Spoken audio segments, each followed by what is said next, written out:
આજની ધર્મકથા। रहो रहो रे रस भर दो घड़िया दिल से अड़िया।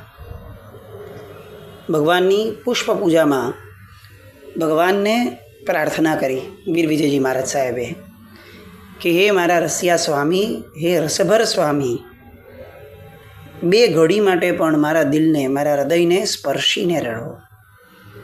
આ મારી પુષ્પ પૂજા, આ પુષ્પ જેમ તમને સ્પર્શે છે એમ ભગવાન તમે મને સ્પર્શનારા બનો। કેટલો સરસ ભાવ!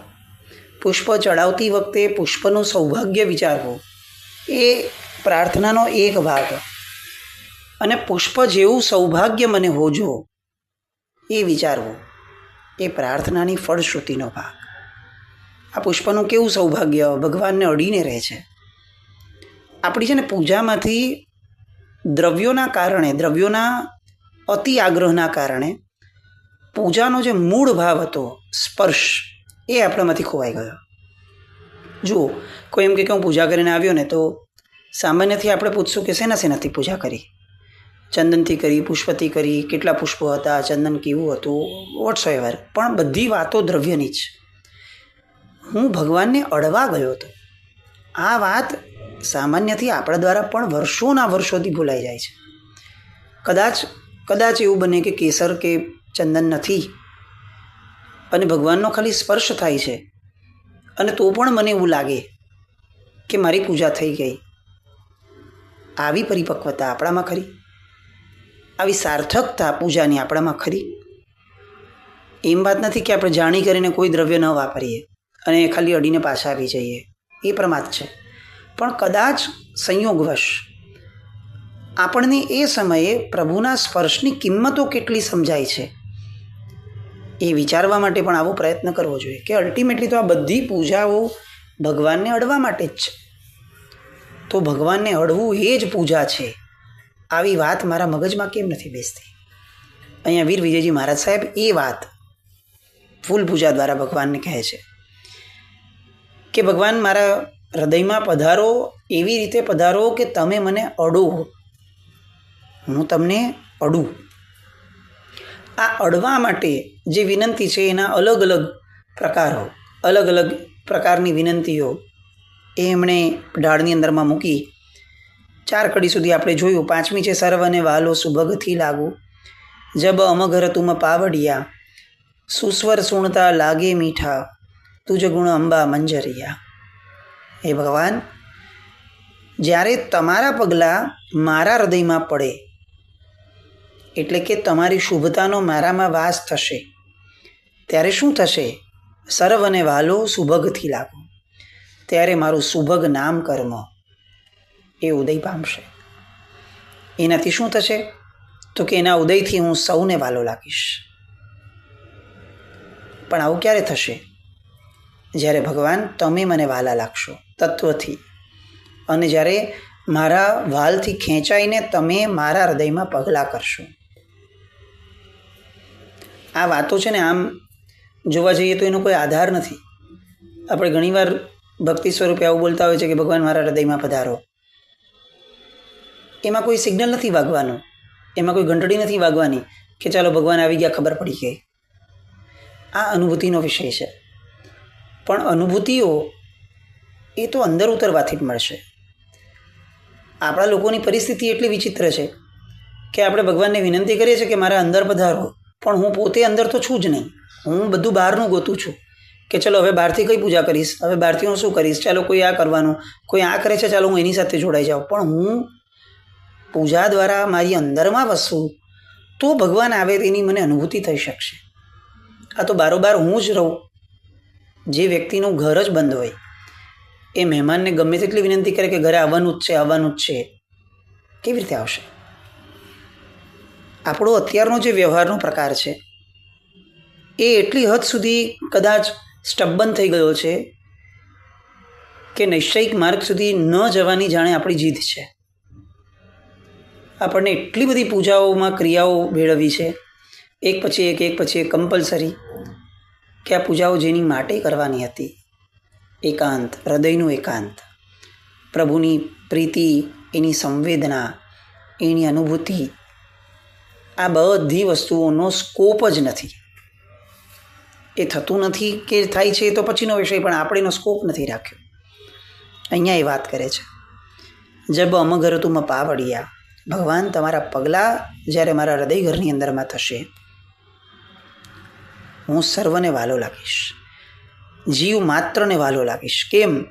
કારણ કે મારી અંદર એવું તત્વ બેઠું છે કે જેણે જીવ માત્રને પોતાનો ગણ્યો હતો.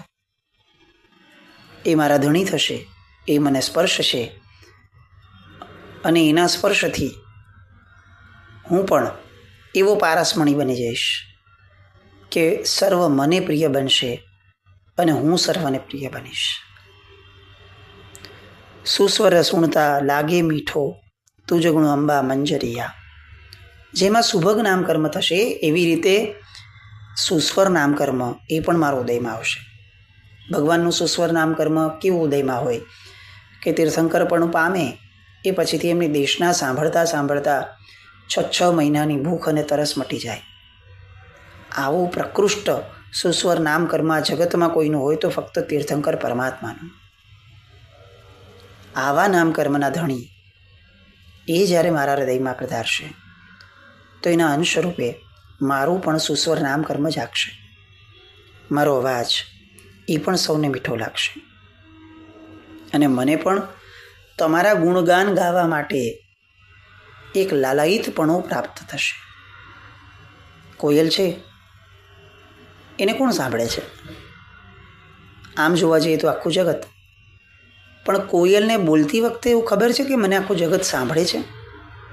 અને જો કોયલ આ જગતને સંભળાવવા ગાતી હોત તો એના સ્વરની આ સ્વાધીનતા જે છે ને, કે જે મીઠી લાગે છે, એ આપણને વર્તાય ન હોત. કોયલ કોના માટે ગાય છે? કોયલ પોતાના આનંદ માટે ગાય છે. કયો આનંદ? આંબાની મંજરીઓ એ જોયા પછી એના મનમાં સ્ફૂરતો આનંદ એ એની પાસે ટંકો કરાવે છે. આપણી અંદરમાં આવા ટંકાઓ પેદા જ નથી થતા, કારણ કે આપણે બહુ પ્રીપ્લાન્ટ છીએ.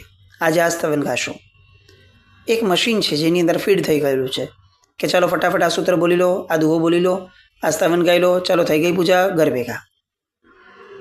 આપણી લાઈફમાં ટહુકાનો સ્કોપ જ નથી. સહજતા એ શું હોઈ શકે એ આપણે આખી જિંદગીના છેલ્લા શ્વાસ સુધી ક્યારે સમજી પણ નહીં શકીએ. લોકોત્તર શાસન પામ્યા છતાં, સહજ સિદ્ધ પરમાત્માઓ જે શાસનમાં થયા છે એ શાસન મળ્યા છતાં આપણે સહજતાને ક્યારેય પામી નહીં શકીએ. આપણા વ્યવહારને આપણે એટલો બધો પેક જામ અને પ્રી પ્લાન રાખ્યો છે. આપણા મશીનની અંદરમાં આપણે એટલા બધા પ્લાનિંગ ફીડ કરી દીધા છે કે હવે સહજ અવસ્થાની તો કલ્પના જ ન થાય. કોઈ આવું કરતું હોય તો આપણને આશ્ચર્ય થાય કે એવું કેવી રીતે થઈ શકતું હશે. સુસ્વર નામકર્મ.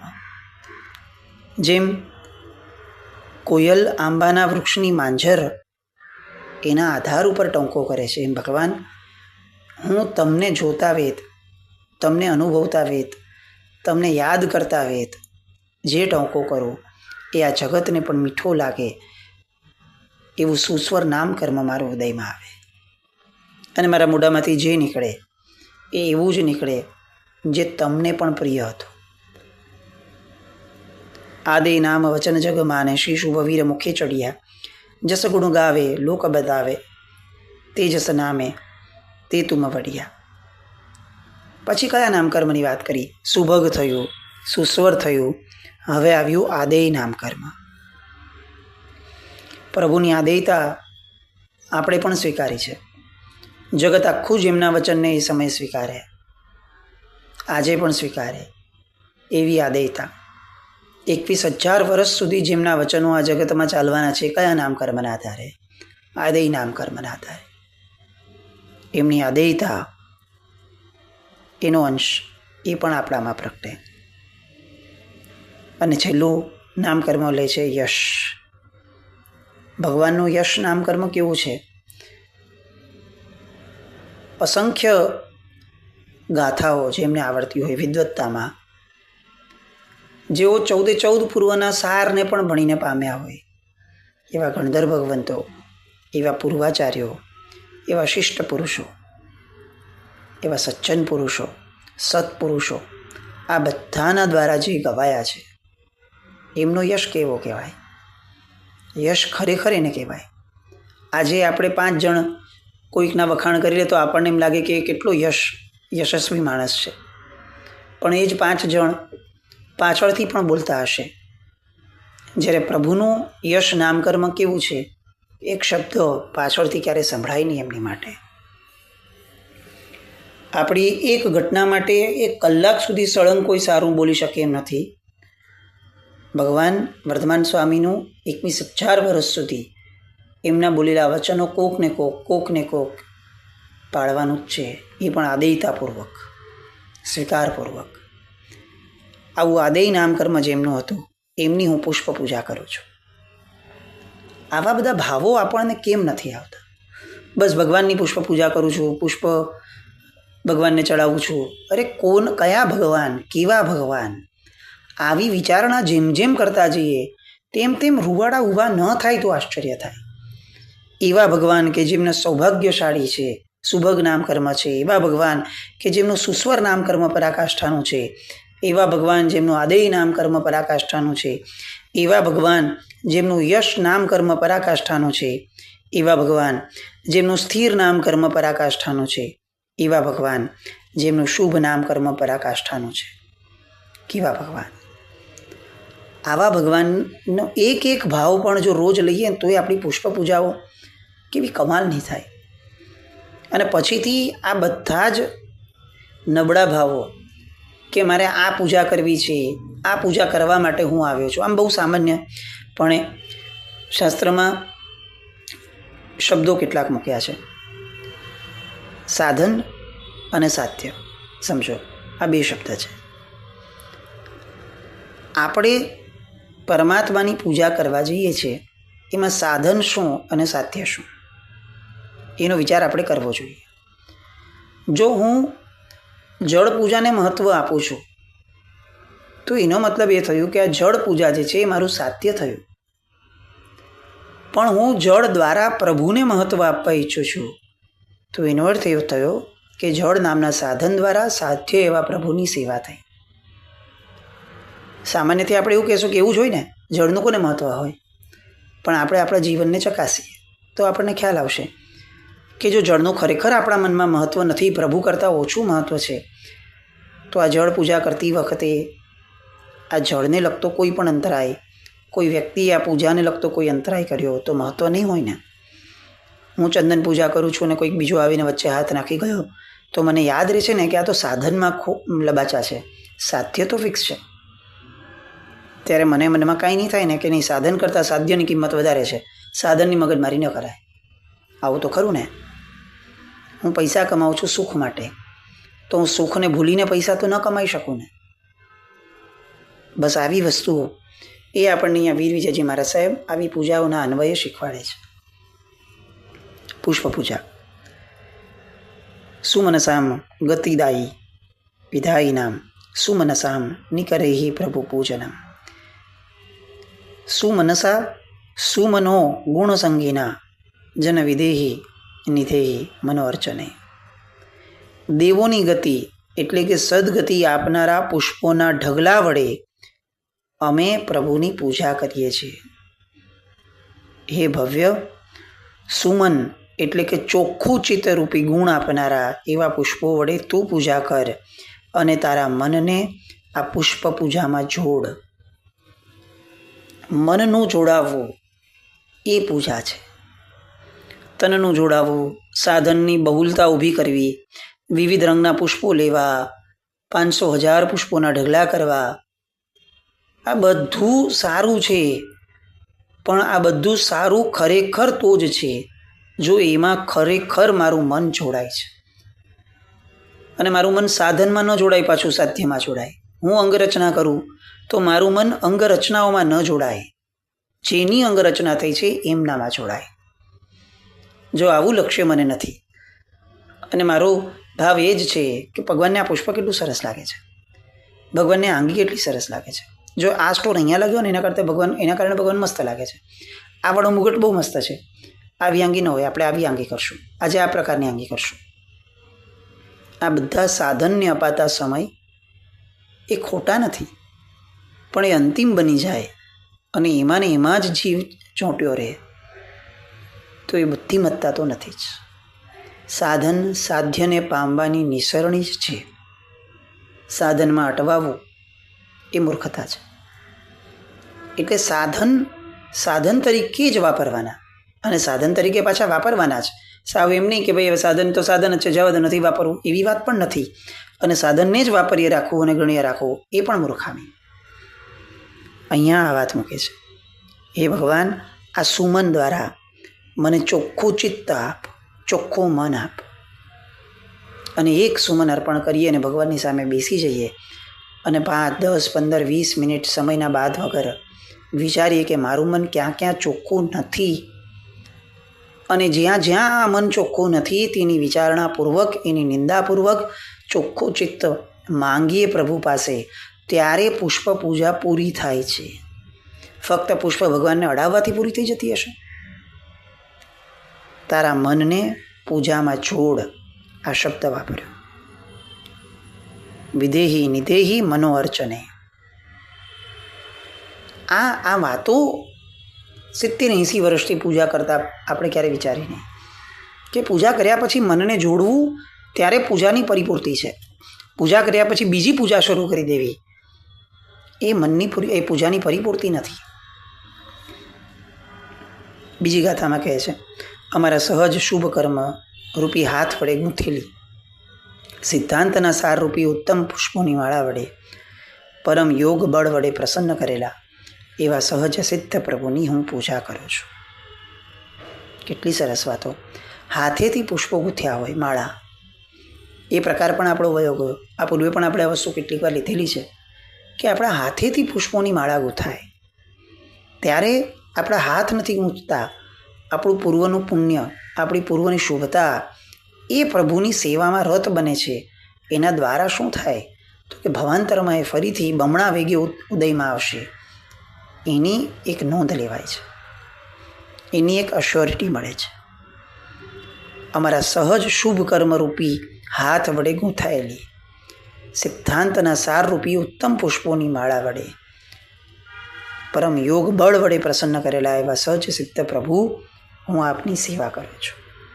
અને છેલ્લે ઓમ રીમ શ્રી પરમ પુરુષાય પરમેશ્વરાય જન્મજન્મ નિવારણાય ત્રસદશક નિવારણાય શ્રીમતે વીર જિનેન્દ્રાય પુષ્પમ યજામહે સ્વાહા. આવું પણ જે 3 નામનું દશક નામકર્મનું છે, ભગવાન તમે એનું પણ નિવારણ કરનારા છો. અશુભનું નિવારણ કરનારા તો છો જ, અંતે શુભનું પણ નિવારણ કરાવી અને શુદ્ધ આપનારા છો. એ ભાવપૂર્વક હું તમારી પૂજા કરું છું. એ પછીથી ધૂપ પૂજા. ધૂપેજીને પૂજીએ પ્રત્યેક દાહનહાર પૈડી ન જાય મૂલથી જબ લગે એ સંસાર. 8 પ્રત્યેક પ્રકૃતિને બાળી નાખીએ એવા ધૂપ વડે ભગવાન હું તમારી પૂજા કરું છું. આ 8 કર્મો જ્યાં સુધી જીવને સંસાર વળગ્યો છે ત્યાં સુધી જળ મૂર્તિ ઉખડતા નથી. એટલા માટે એ જળ મૂર્તિઓ ઉખેડાય નહીં ત્યાં સુધી એની છાપ, એના પ્રત્યેનો સદભાવ મનમાંથી ઉખેડી નાખવા માટે, એને ઉવેખી નાખવા માટે ભગવાન તમારી ધૂપ પૂજા કરું છું. આ ધૂપ પૂજાનો સંકલ્પ. અને હવે ઢાળ. આજ ગઈ મન કેરી શંકા જબ તુજ દર્શન દીઠજી દૂર ગઈ લોક સન્ના છારી આગમો અમી હતે મીઠજી. તારી ધૂપ પૂજાથી શું થાય? ભગવાન મારી લોક સંજ્ઞા દૂર થઈ જાય. કેવી કોન્ટ્રોવર્સી છે. આપણું આખું જીવન અને આપણા આખા જીવનની પૂજાઓ એ ચકાસીએ તો આપણને એમ લાગે કે લોક સંજ્ઞાની પ્રબળતા છે. લોકોને કેવું લાગશે, લોકો જુએ છે, લોકોને સારું ન લાગે, લોકોની વચ્ચે આવું કરવું જોઈએ, બધા કરે છે તો આપણે પણ કરીએ, બધા આવી જ રીતે કરતા હોય છે તો મેં પણ આવી રીતે કર્યું, બધા આવું જ બોલે છે તો મેં પણ આવું બોલ્યું. આ લોક સંજ્ઞા. એનો વિરુદ્ધ આગમ સંજ્ઞા. હું સમજું, હું ગમ એટલે કે સમજણ પાડું, એ આગમ છે. પ્રત્યક્ષ રીતે હું સમજવા પ્રયત્ન કરું કે આ પૂજા કેમ કરવાની છે અને પછી હું કરું. પછી લોકો શું કરે છે એ જોવાનું નથી. આપણે ત્યાં આમ પણ છે ને લોકની વ્યાખ્યામાં સજ્જન પુરુષોની વાત છે. સામાન્ય પુરુષોની વાત જ નથી, સામાન્ય જનની વાત નથી. લોકને તો ટોળું કીધું, એ ટોળાને તો માથું જ ન હોય. તો જે ટોળાને માથું નથી એના આધાર ઉપર હું કઈ રીતે કોઈ શબ્દ કરીશ, કોઈ સેવા કરીશ? હું શિષ્ટ પુરુષો, સજ્જન પુરુષો એને જ લોક ગણીશ, એમની સાપેક્ષ રહી અને હું જીવન જીવીશ. એ જ લોક સંજ્ઞાને તોડનારી સંજ્ઞા આગમ સંજ્ઞા થશે. અને એ માંગે છે ભગવાન કે ભગવાન આજે મને તમારા દર્શન થયા, એ થતા વેત મારા મન પરની અનાદિકાળની સઘળીય શંકાઓ ટળી ગઈ.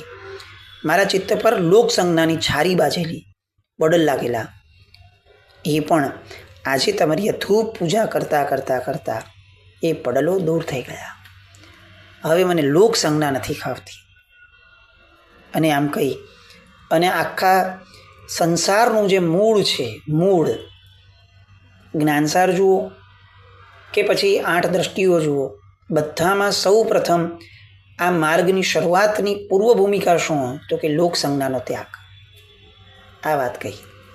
તો આવી લોક સંજ્ઞાનો ત્યાગ કરાવનારી એવી ધૂપ પૂજા, એની ઢાળની આપણે શરૂઆત કરી. હવે એની અંદર પણ 8 અલગ અલગ પ્રકૃતિની વાતો કરી છે, સરસ મજાની. એ પ્રકૃતિની વાતોને આવતીકાલે આપણે ફરીથી વ્યાળશું. પણ આજે સંવેદીએ, સાધન અને સાધ્યના ભેદને સમજીએ અને એમાં મનને જોડીએ. આવું કંઈક આપણી પૂજાઓમાં આપણે કરીએ એવી શુભ મંગલ કામના સાથે. જેને આજ્ઞાવિત કંઈ પણ બોલાય તો મિચ્છામિ દુક્કડમ. જૈનમ જયતિ શાસન.